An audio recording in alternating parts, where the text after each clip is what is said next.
Thank you, sir. Mr. Speaker, I rise in support of H.R. 1410, the Vietnam Human Rights Act. The Socialist Republic of Vietnam remains a gross human rights violator, even as its trade with the U.S. grows.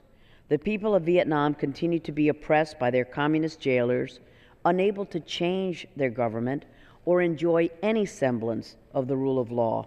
Indeed, the most recent elections of May 2011 were neither free nor fair. Much like those living under the ruthless Castro regime in my native Cuba, Vietnamese citizens are subject to brutal treatment from police, inhumane prison conditions, and denial of the right to a free and fair and speedy trial. The judicial system is plagued by endemic corruption and inefficiency, and the communist government has increasingly limited privacy rights and freedoms of the press, speech, assembly, movement, and association. Freedom of religion is subject to interpretation by communist authorities, with significant problems occurring at provincial and village levels. Violence and discrimination against women, as well as trafficking in persons, continue to torment the population. The sexual exploitation of children, as well as hate crimes and discrimination based on ethnicity, sexual orientation, and HIV/AIDS status all persist. As in the case with all communist regimes, police often act with impunity.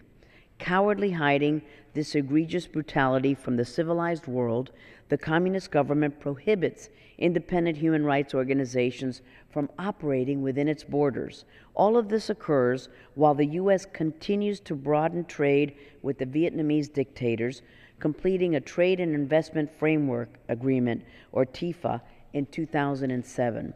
We have increased our trade with Vietnam every year and have held a trade deficit with Vietnam every year since 1997. Mr. Speaker, that is not the message that we should send to these thugs. We should not reward this communist dictatorship until the government of Vietnam has made substantial progress respecting political freedoms, media freedoms, and religious freedoms. Vietnam must also protect its minorities, give access to U.S. refugee programs, act to end trafficking in persons, and release its approximately 4,000 political prisoners. I urge my colleagues to join me in showing our solidarity and support for the people of Vietnam by passing this important bill today. Thank you so much, Mr. Speaker. Our nation has always served as a beacon of hope for all who are oppressed and suffer under regimes such as the one in Vietnam, who has shown a blatant disregard for fundamental human rights and universal freedoms. We must continue to serve as such a beacon. We must not waver, Mr. Speaker, in our commitment to standing with the oppressed and not with their oppressors. This bill serves as an important guidepost to have us do that.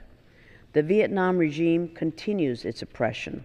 On August 5th, they arrested about 30 peaceful demonstrators who were protesting China's activities in the South China Sea, including an 81-year-old activist. And the threatened trial of 3 well-known human rights bloggers has been further postponed, thus extending their unjust legal limbo. This human rights legislation is long overdue.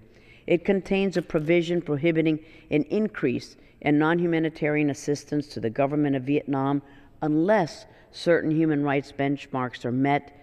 And, of course, it has a presidential waiver, but it authorizes the president to provide assistance through appropriate non-governmental organizations and the Human Rights Defenders Fund for the support of individuals and organizations that are promoting internationally recognized human rights in Vietnam. This is an American principle. This should be a universal principle of human rights and respect for minority rights. So with that, Mr. Speaker, I hope that our colleagues will join us in passing Mr. Smith's bill. Time for it is long overdue. And with that, Mr. Speaker, I yield back the balance of our time.